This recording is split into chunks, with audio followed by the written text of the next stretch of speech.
This is Night Buddies 3, and it's about a flying school bus.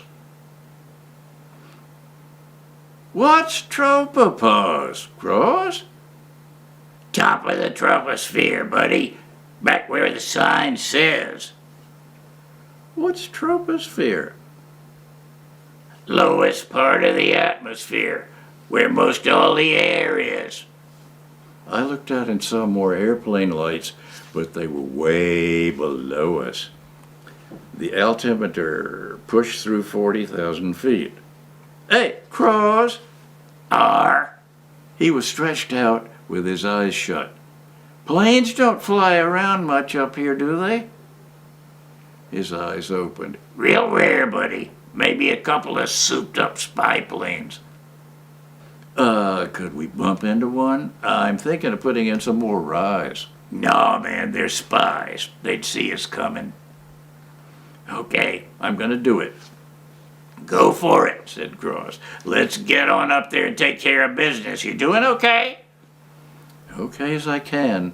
Here goes. I pushed way up on the up gas modulator, and for a half a minute it was like being in an elevator that just took off. We got pushed down in our seats till we hit our new rise speed. I'm gonna blow the train whistle, said Cross, a couple times just in case. Our lights are on, right? Come off it, I snorted. You don't think I'd forget that. He pulled the cord hanging over his head, and a giant shriek flew out of the blimp. Who knows if anybody heard it? We passed 50,000 feet, and Cross pulled the cord again. Shriek! The moon and stars got brighter and brighter, and the sky got blacker. I checked the instruments. Hey, Cross, we just passed 60,000. Copy that, buddy. Shriek!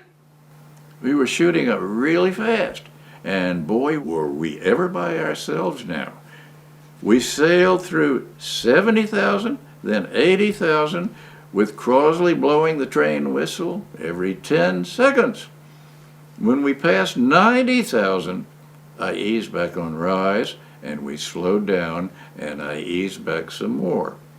And I finally pulled the lever all the way down to hover lock, and we stopped with a jerk.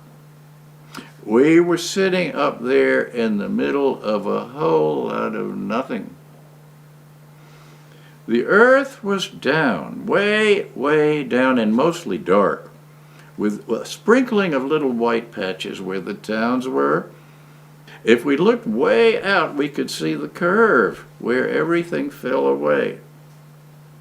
Cross grabbed the cord handle and winked at me. Shriek! Okay, I said, you could quit playing train engineer. I'm going to stick the nose straight up now, and we'll be able to see. You strapped in good? Said Cross. Yeah, you ready? Yeah. I pulled back on my steering wheel, and the blimp nose rose.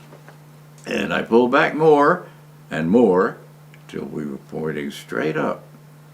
Cross and me looked at each other all laid back with our knees in the air, and then we looked through the windshield. There it was, and it looked a lot bigger now than the stars. It wasn't round either. 2 miles to go, John. Jeeks, what do you guess it is? Can't imagine, Cross, only hope. Hope what? Hope it doesn't eat us. Cross took a deep breath and let it go. All right, so let's find out. You do the thrust, I said. I'm on it, here we go. He pushed the lever forward, and we started straight up. We could see where we were going now. Not that there was any traffic to worry about. There was only the thing, and we were heading straight for it. And pretty soon, we could start to make it out. It looked boxy. Then when we got closer, it started to look yellow. And the closer we got, the yellow it looked. And that's when we saw the shape. a long box with a snout on one end. We rose to just 1,000 feet under it. "Cross, look!" John, look! We said it exactly together. Cross pulled the truss back and we came up even with the thing, and I lowered the nose. Don't get too close, John! We circled around it.